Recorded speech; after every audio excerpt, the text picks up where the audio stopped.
la última reunión que tuvimos en esta serie de seminarios, tuvimos de discutir el problema del colonialismo en la época de España, lo cual hizo magistralmente el doctor compañero Ramón Nenadich. Después del doctor Nenadich, este servidor inició el tema del colonialismo en lo político y jurídico bajo la dominación de los Estados Unidos después del Tratado de París, después de la invasión de los Estados Unidos de América el 25 de julio de 1898. Y algo que yo quise hacer fue desviarme del tema brevemente para ir a la historia de los Estados Unidos de América bajo el entendido y con la comprensión de que no podía estudiarse la conducta del imperialismo o el colonialismo de Estados Unidos en Puerto Rico en el siglo XX y XXI si primero no hacíamos un viaje a la cultura y sociedad norteamericana posguerra civil, es decir, después de 1865, porque lo que ocurrió en los Estados Unidos de América en 1865 hasta los mismos 1898, pues ha tenido y sigue teniendo un efecto trascendental, fundamental en la conducta de ese imperialismo que expresan los Estados Unidos de América. Mire, y repasando rápidamente, compañero Eugenio Vicente, ¿te acuerdas que discutimos, no? Explicamos que la cultura y sociedad norteamericana, uno de sus elementos centrales, definitorios, fundamentales, ha sido el racismo, pero el racismo supremacista blanco anglosajón. Todos los racismos comparten elementos en común, pero el norteamericano, factura norteamericana, o el de factura de la Alemania nazi, o el de factura de África del Sur, Ingenio, estuviste en África del Sur, tienen como rasgo central el ser militante en la expresión en todos los aspectos de la vida del odio racial y étnico contra determinado grupo étnico, racial o cultural en algún tipo de sociedad. En el caso de los Estados Unidos de América, que es el país que nos ocupa porque es nuestra metrópolis imperial, la historia demostró, y eso tratamos de exponerlo en la última ocasión en que aquí estuvimos, es un racismo que ha servido para ordenar y organizar la sociedad, la cultura y sociedad, la política y la no política en los Estados Unidos. Y de hecho, a esos efectos, nos dice el historiador Samuel P. Huntington, catedrático de Historia de la Universidad de Harvard, en su libro Who Are We? ¿Quiénes somos nosotros? Y ahí Huntington va a esa primera oración de la Constitución de Estados Unidos que empieza como We the people, nosotros el pueblo. Pues el historiador Benjamin Ringer, en el año 83, explicó que we the people no era todo el mundo que viviera en Estados Unidos. We the people es y ha sido we the white very rich people of the United States. Nosotros, la gente rica y blanca. Ese ha sido la característica fundamental del contenido de we the people, we the white anglo-saxon male people. Fundamentalmente, así empezó con los padres fundadores de los Estados Unidos. Jefferson, Madison, Franklin, etcétera, etcétera. Los padres fundadores de los Estados Unidos planteaban que ese experimento democrático, para que tuviera éxito, tenía que exhibir un grado de homogenización racial de gente de raza blanca para que pudiera ese experimento tener el debido y merecido éxito. Entonces, aprovecho para plantear pues que después de la guerra civil hasta el 98, la política de white supremacy, la política de supremacía blanca anglosajona, ha inspirado todas las acciones del gobierno de Estados Unidos a nivel municipal, a nivel de condado y a nivel nacional. Ese racismo lo han expresado en sus relaciones exteriores con todos los países de Centro, Suramérica y el Caribe. Y según hemos visto al señor Donald Trump, como le dicen por ahí, el Mr. Trump expresa esa gran y larga tradición de racismo supremacista blanco anglosajón. Todos lo hemos visto, no hay aquí que abundar en eso. Entonces, es importante tomar conciencia que la llamada gran nación americana, tremendo país, tremenda potencia, pues desde sus inicios se expresa, se manifiesta con una adhesión fanática a esas conductas de estilo y corte racista. Y a manera de ejemplo, el general George Washington, en una orden y directriz del Consejo Revolucionario que existía en el Congreso Continental, la primera convención constituyente que hubo en América, planteaba que no se debían reclutar negros ni libres ni esclavos para el ejército continental. Imagínense. Oigan, de allí vamos a 1865, 11 de abril de 1865, y vemos que Abraham Lincoln lanza un discurso en el balcón este de la Casa Blanca y allí le plantea a todos los que fueron a celebrar la victoria: señoras y señores, ya es hora de darle el voto a la gente negra de este país. No a todos los negros, no, nada más a los veteranos que pelearon con las armas en la mano, pues a eso hay que darle el voto. Y entonces ahí es cuando viene John Wilkes Booth, un grupo de 5 supremacistas blancos que están frente a la Casa Blanca, oyen esa expresión y uno de ellos dice: God damn it, no shit, nigger citizenship, we will put him through. That's the last speech the last speech he will ever make. I'll put him through. I'll put him through. Que en boricua quería decir: este es el último discurso que va a dar este candulete, lo vamos a asesinar, lo vamos a acabar. Y unos días después, el viernes 14 de abril, en el teatro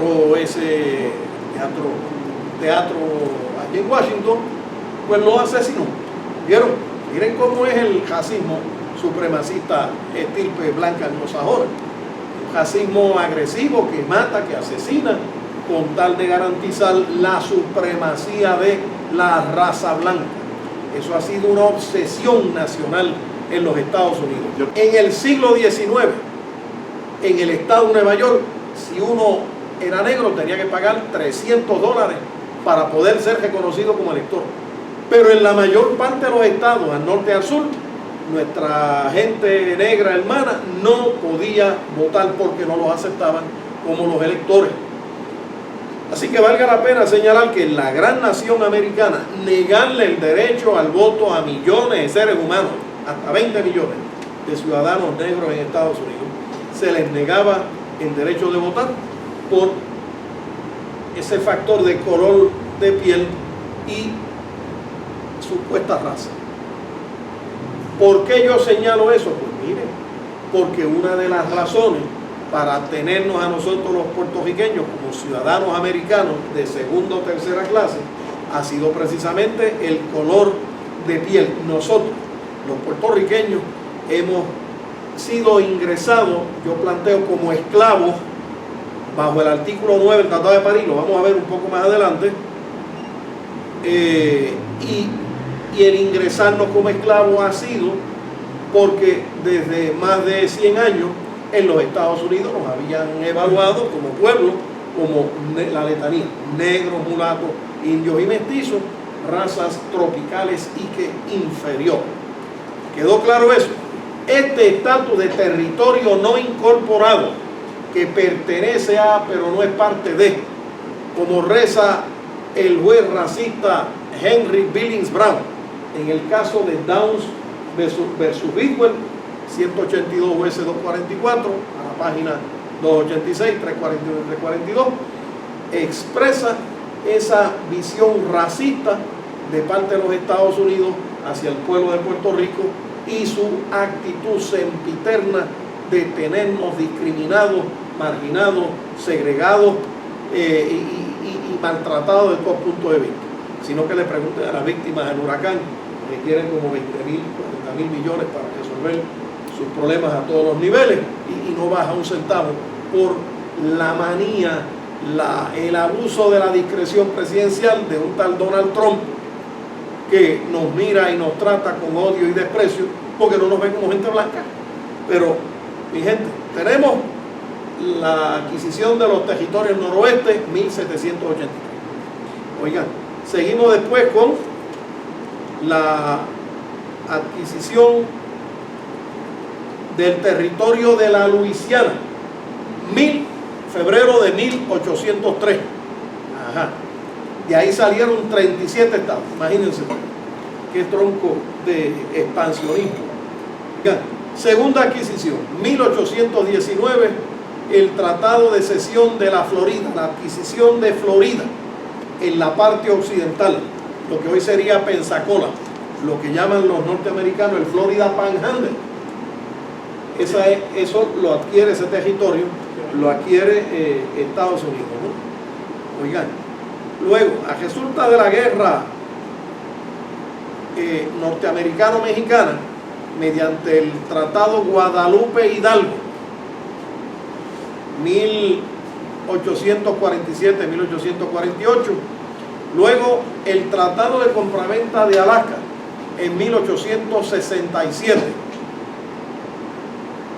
y finalmente estoy pasando por alto la adquisición de Oregón, de lo que hoy sería Washington, Nevada, Oregón, en 1848, y lo obtiene de mano de Inglaterra.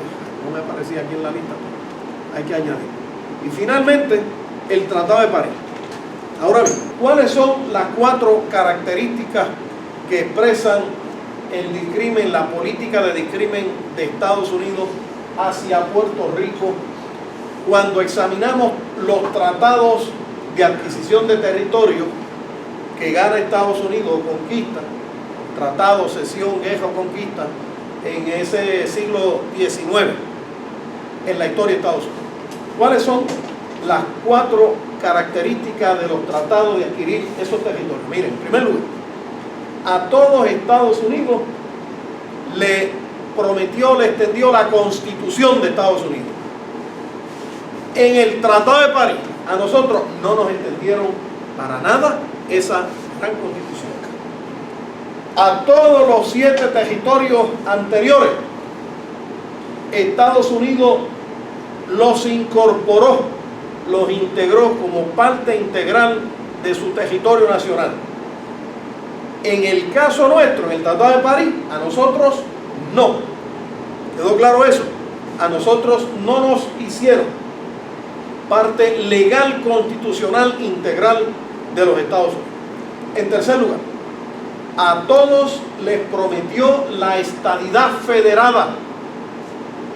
A nosotros aquí en Puerto Rico, bajo el Tratado de París, no nos prometió, no nos hizo ninguna promesa de estadidad.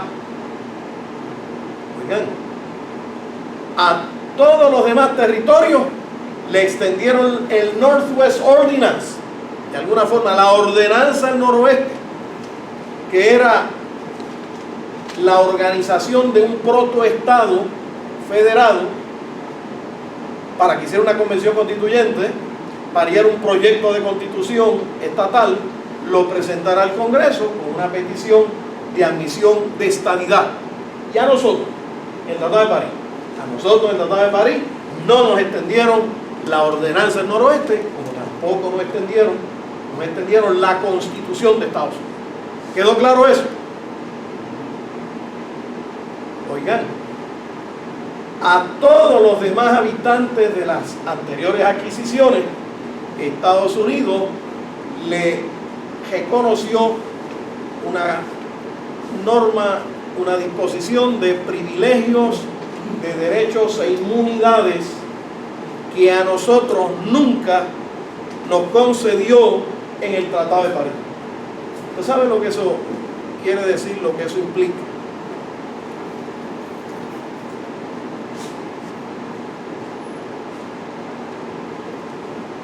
Que no íbamos a ser considerados una adquisición territorial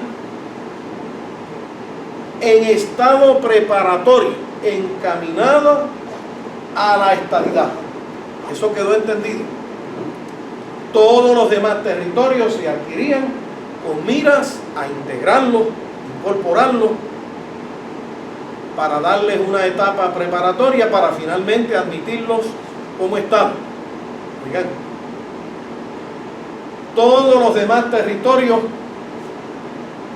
se les permitía que cuando hubieran 5.000 habitantes de raza blanca, menciono este aspecto de la historia del expansionismo de los Estados Unidos para que quedara claro el perfil y la naturaleza del discrimen institucional practicado por el gobierno de Estados Unidos contra, oigan, este pedazo de sociedad caribeña que en realidad en cierto sentido era un desprendimiento de todos los pueblos de España, catalanes, vascos, gallegos, y aquí todo el mundo y Raimundo y todo el mundo tiene raíces españolas, pues somos nietos, bisnietos, tataranietos y tataranietos de españoles que tuvieron la particularidad de mestizarse con gente negra de África y taínos de aquí, todos mezcladitos bien lindos en esa batidora para parir lo que hoy se conoce como la nación boricua, la nación puertorriqueña.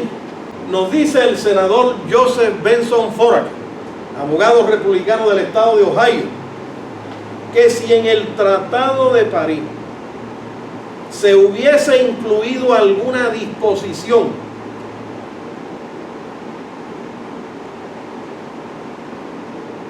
incluyendo una cláusula que nos diera o reconociera los mismos derechos, privilegios e inmunidades del resto del pueblo de Estados Unidos, o incorporándonos con miras a ingresar en la estadidad, ¿saben qué? Jamás ese Tratado de París se hubiese aprobado. De hecho, pasó por un voto, ¿okay? Ese es el poder plenario, total, absoluto, omnímodo de parte del Congreso de Estados Unidos.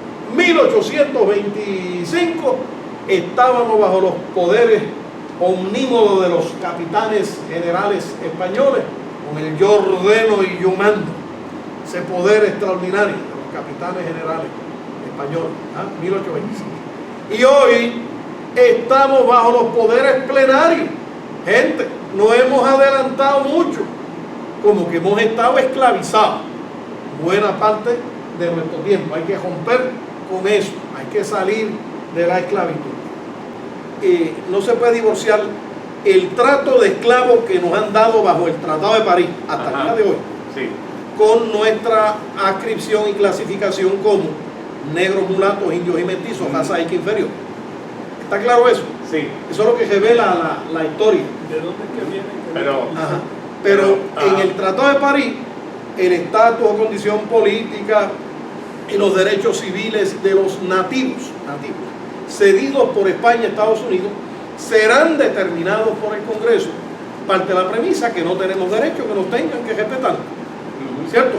Sí. Y parte de otra premisa y parte de una decisión del Supremo de Estados Unidos que se llama Dred Scott versus Sanford, tomo volumen 60, colección United States Reports, empieza en la 393, de la 404 a la 413, elabora los elementos del derecho esclavista, y uno es que el estatus político y los derechos civiles de la gente negra serán determinados por la gente blanca. Pues ese mismo principio de 1857 nos lo han endilgado en el artículo 9 del Tratado de París como norma de derecho para regir las relaciones entre Puerto Rico y Estados Unidos. La política de dominación colonial, nos dice Nicolai Brutens, es una desclavización y explotación del territorio bajo dominación y subordinación del pueblo o país sometido a base de unas relaciones de, en inglés usan el término coercion, que quiere decir coacción, no es coerción, es coacción, abierta o encubierta, de orden militar, político, económico, sobre pueblos menos desarrollados, formados generalmente, oigan esto, por habitantes de otra nacionalidad, raza o extracción o grupo étnico distinto de los habitantes del país o potencia dominadora. ¿Vieron ustedes que hemos resultado dominados del 98 para acá? No ya por órganos de poder en España. Los españoles son hermanos nuestros, somos hijos nietos, bisnietos y tataranietos de españoles.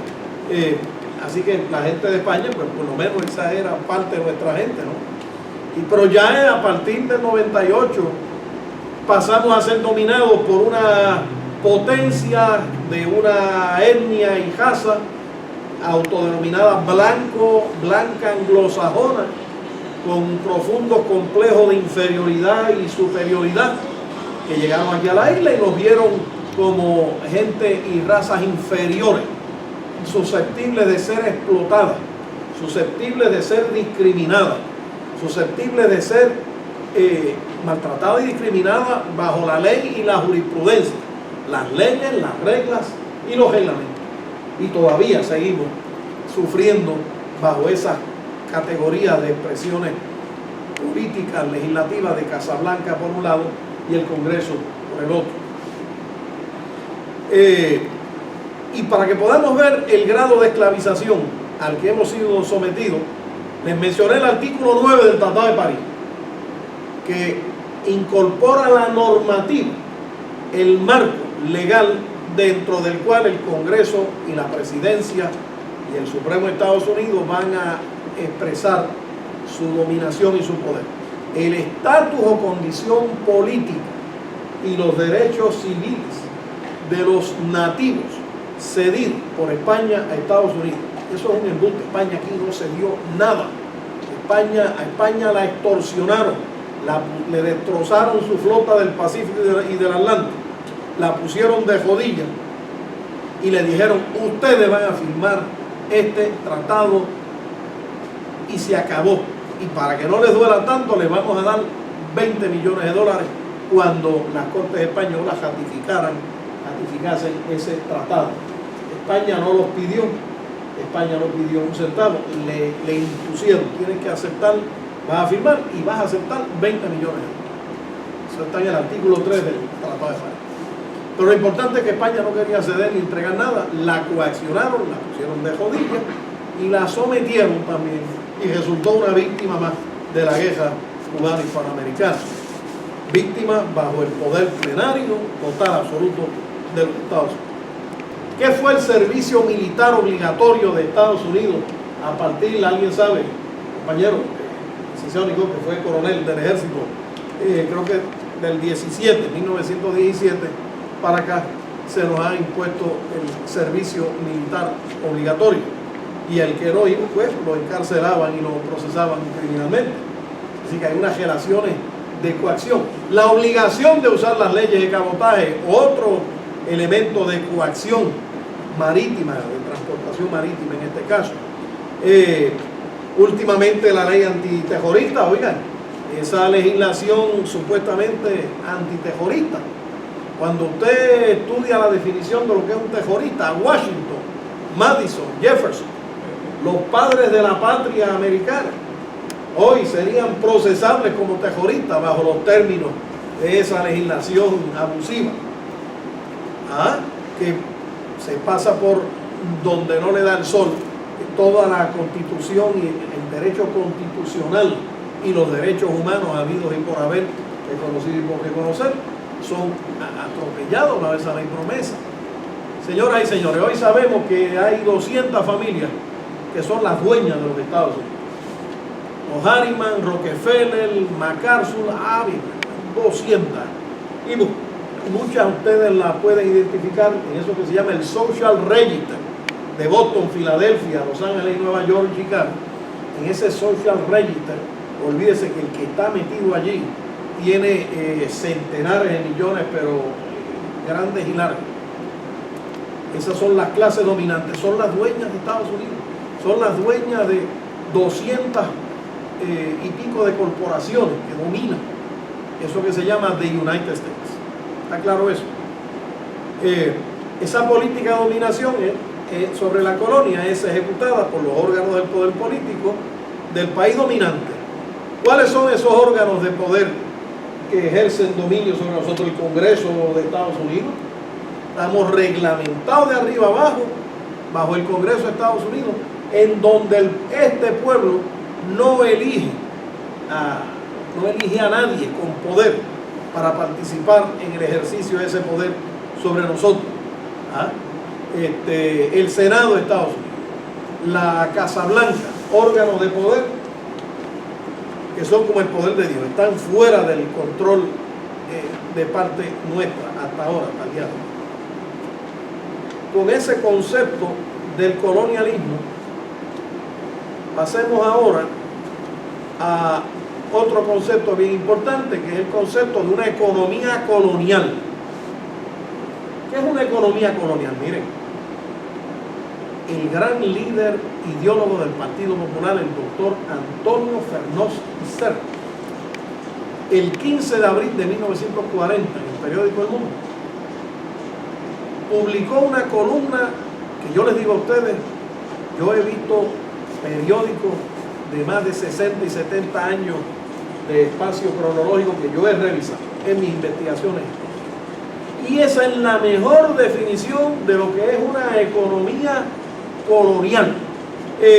Una economía colonial es una economía que no se desenvuelve libremente, no pasta por el campo libre y casi no. Es una economía, oigan esto, o que progresa y echa para adelante, o quiebra o se arruina dependiendo de decretos ejecutivos, legislativos o judiciales de los órganos de poder de la metrópolis imperial. Fíjense, cuando éramos una colonia española, aquí progresó el tabaco hasta que llegó el decreto real que restringió e impuso el estanco del tabaco. Ahí nos chavamos, ahí nos perjudicamos. Bajo la dominación del coloniaje de los Estados Unidos, la industria azucarera llevaba un paso bien bonito, allá para el 33 al 34, cuando bajó ese rayo del cielo, la ley Costigan-Jones, que, oigan, de 900.000 toneladas de azúcar, de 900.000 toneladas que podíamos producir, nos redujeron el tonelaje a 755.000. Ahí cogimos un palo, un mamillazo. Eso llevó a la quiebra algunas centrales azucareras y perjudicó otras centrales. Creó una crisis económica y política, aumentó el desempleo de la fuerza de trabajo de Puerto Rico. Obreros cañeros de Aguadilla, mi pueblo, Mayagüez, Guayama, quedaron en la calle de la noche a la mañana sin empleo, en plena depresión, cuando este país se estaba literalmente muriendo de hambre. Entonces, una economía que progresa según los dictámenes imperiales, o se arruina o se perjudica por decisiones también de la metrópoli imperial. Es una economía que está fuera del control de los que trabajan dentro de ella. Y es una economía que está reglamentada por gente que vive fuera de esa economía. ¿Vieron ese problema? El resultado neto es que el pueblo que vive en una economía colonial pierde el control de su vida, deja de mandarse, no puede planificar su desarrollo físico, no puede planificar su desarrollo económico. Ese pueblo que vive ahí se convierte en un pueblo esclavo que va a depender de dádivas, mantengos y limosna, dádivas, que le pudiera dar la potencia imperial. Y ese es el problema, uno de los grandes problemas de una economía colonial. En el caso de la columna del doctor Fernó Guisán, refiriéndose a la relación con Estados Unidos, dice: y esa economía colonial, un problema que va a sufrir es el problema del dumping, vocablo inglés que se refiere al abarrotamiento. Me explico. Yo soy un productor de pollo en Arkansas, estado de Arkansas. Produzco demasiado pollo y no tengo dónde venderlo. Yo digo, pero espérate, pero si aquí tenemos una colonia ahí que se llama Puerto Rico, y cojo 60 millones de libras de pollo de descarte, pollo que nadie lo quiere comprar, o no se puede vender en Estados Unidos, y los tiro, los lanzo, los descargo en el mercado interno de Puerto Rico. ¿Y cuál es el problema con el dumping? Que como llegan a precio de pescado abombado, esos pollos de Arkansas o de Luisiana o de donde provengan van a inundar el mercado, van a tumbar la estructura de precios, y cuando los productores polleros nuestros salgan locos de contento con su cargamento para la ciudad, se habrían quedado sin mercado donde vender sus pollos, y por lo tanto el precio de esos pollos va a caer, y esos productores nuestros se van a arruinar, y todo el capital invertido y toda esa mano de obra diestra y no diestra sencillamente se van a comer un cable, van a quedar en la calle desempleados sin trabajo, y esos empresarios van a quedar arruinados, y la banca mirando afuera va a decir: no le presto un centavo más nunca a esa gente, esos empresarios de aquí, porque los van a aplastar. ¿Vieron el problema? Ese problema del dumping es también otro problema de una economía colonial. Mi abuelo era un súbdito italiano llegado aquí a Puerto Rico, vio las boricuas, se volvió loco con las boricuas, montó una pequeña fábrica de zapatos en el pueblo de Maricá en 1898, y cuando iba loco de contento a vender sus zapatos, empezaron a llegar los zapatos Sundia, Sondai, y los zapatos Florsheim de Boston. Y dice abuelo, me pasaron por la piedra, yo no podía competir con la maquinaria que yo tenía en el pueblo de Maricá, yo no podía competir contra esos zapatos que venían de Boston, me comieron los dulces. Y entonces mi operación, bueno, era un hacendado cafetalero y era un pequeño fabricante. Se tuvo que dedicar abuelo a bregar con el café, allí también se arruinó. En la economía colonial no hay soberanía, y como expresión de la soberanía no hay poder para cerrar ese mercado, que es el mercado que necesita la clase empresarial para invertir, generar ganancias, formar, acumular capital para reinvertir nuevamente, para ganar, generar ganancias, capital para seguir expandiendo e impulsando la producción.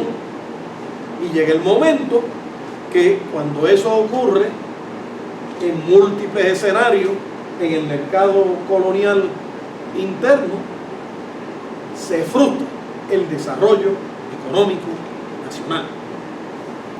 Desde 1848, 1868, 1873, 1884 al 86, 1893, la Gran Depresión del 93, la crisis del pánico en 1907 y la Gran Depresión del 29.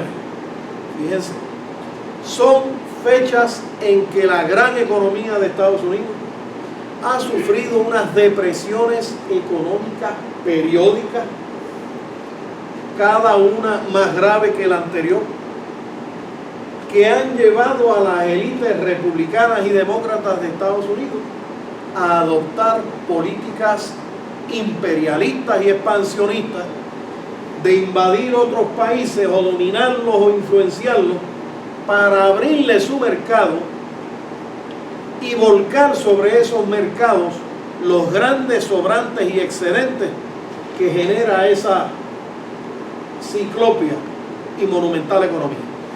Les voy a citar a ustedes aquí al doctor William Appleman Williams, en un documento de abril de 1898, en su obra The Shaping of American Diplomacy, en la que el doctor William Appleman Williams dice, miren, los Estados Unidos producen mucho más allá de lo que ellos pueden consumir, y eso genera unos excedentes, surpluses, agricultural surpluses, industrial surpluses, excedentes agrícolas y excedentes industriales, que el gobierno de Estados Unidos se emperreta y se empeña en empujárselo a como diese lugar a pueblos de otros países, vecinos y no vecinos, con la idea de ellos resolverse su crisis económica de superproducción, como lo mencionó Lenin allá en 1917,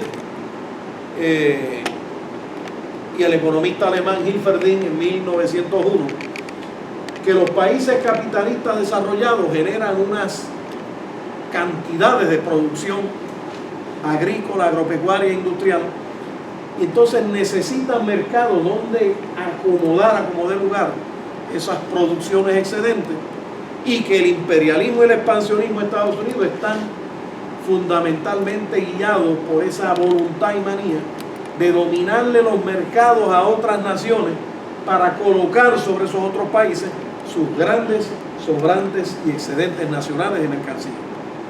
Miren, por eso dice aquí el United States Department of State, el Departamento de Estado de Estados Unidos. Sí, hay que admitir que cada año que pasa estaremos enfrentando el problema de la acumulación sin salida de grandes sobrantes y excedentes de productos industriales que debieran venderse en mercados extranjeros. Si es que queremos nosotros los norteamericanos garantizarle empleo y ocupación todo el año a nuestros trabajadores y artesanos. El consumo extranjero de los productos de nuestras fábricas y de nuestra agricultura se ha convertido en un serio problema de Estado, así también como un importante y vital problema comercial, que sin producción, sin trabajo humano, no hay producción. Si no hay producción, no hay ingreso. Y si no hay ingreso, ¿cómo rayos vamos a consumir? Tiene que haber trabajo, producción, para que haya ingreso, para que todo el que participe en el proceso productivo pueda consumir y atender esas necesidades que hablaba el psicólogo industrial Maslow: alimentación, vestimenta, vivienda, educación, salud, recreación y ocupación. ¿Saben? El trabajo es una necesidad, aunque algunos por ahí no acepten que es una necesidad. Y cuando no hay ocupación, hay crimen, hay droga, hay delincuencia, hay poca vergüenza, hay degeneración. Nada bueno sale de estar por ahí sin estar empleado en algo que ocupe las energías físicas y mentales del ser.